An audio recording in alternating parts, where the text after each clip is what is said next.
What's up, guys, and welcome, Daily Theologians. I wanted to do my reaction to the Chris Rock Will Smith slap, but I wanted to give it time. I knew when this happened that everyone would be talking about it. It was so crazy and so ironic on so many levels, perhaps even iconic at this point for Hollywood's misunderstanding of itself, of morality and right and wrong. So my take on this is perhaps a little different than what other people would have commented on.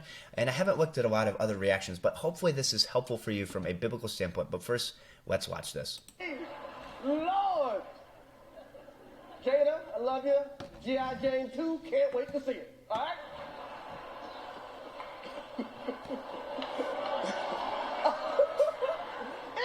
That was a nice one. Okay. I'm out here. Uh-oh, Richard.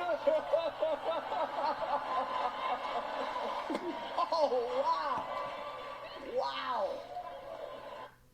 So I stopped it there because it then devolves into Will Smith screaming and snarling at Chris Rock and swearing. So here's the issue. Will Smith, first of all, the issue with this is people wanted to dogpile onto the lostness of the people here. And of course that's true, and that's been obvious for quite some time with Will Smith's view towards marriage and an, quote, open marriage, which is not a marriage at all. This is a sham. It's not love, it's unloving, which is the irony of this whole thing, that he thinks he's loving and protecting his wife, when in reality he's doing the worst thing possible, much worse than this joke is happening to his wife, and he's allowing it and for it and bragging about it. So he's not defending his wife. He does not understand love or marriage or the covenant of laying down your life for your marriage. He understands a human emotion, a reaction, anger. I think he was probably embarrassed, which is why he did this to Chris Rock. Now, why I wanted to do this video wasn't to pick on Will Smith, because of course we know he needs the gospel. But my point is the reaction from so many people at this slap.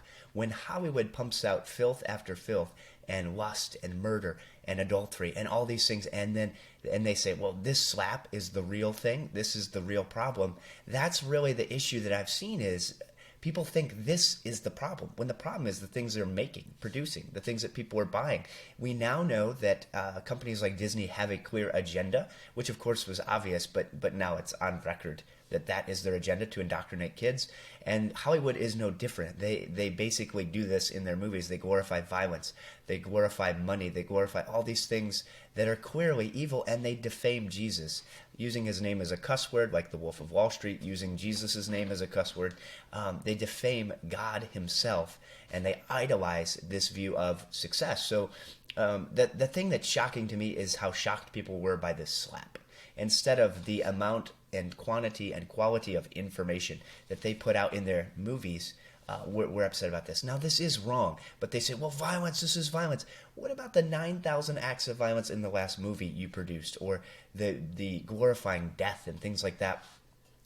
That Hollywood does so regularly and routinely. So I wanted to just point out the fact that I think many Christians reacting on this are missing the point that Hollywood is far worse than a slap. And then for the people in Hollywood that call this unacceptable and it's never right to do violence, as they pump out movies that promote violence and all these other things, as if there's somehow a distinction in the mind of those watching it, or the kids that are seeing this as normative and shaping the way that they're thinking. They know what they're doing, but in another sense, they're blinded by the prince of the power of the air, the spirit of the age that works in the hearts of the sons of disobedience.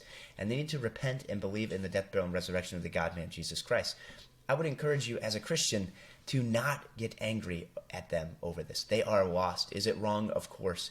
But this is just the tip of the iceberg. And Will Smith and these people, and I assume Chris Rock, they need the gospel. They need to repent and believe in the death, burial, and resurrection of the God-man, Jesus Christ. He fulfilled the law, paid an infinite hell that died, and rose on the third day. And they must repent. I mean, that we've got to speak the truth in love, and we're not celebrating the train wreck that is the American culture. We want people to be saved. We want them to come to know the truth. And the Bible makes it clear in Colossians 3, we were once just like these people. I mean, I once used to watch any movie that they would put out when I was younger. And so we can understand that. So if you're still watching this rant, please remember to take a moment and hammer the like button. Like the 95 Theses and subscribe to the channel. Thank you so much, and God bless. And let me know what you think. Of course, always, comments are always very helpful and interesting. Thank you.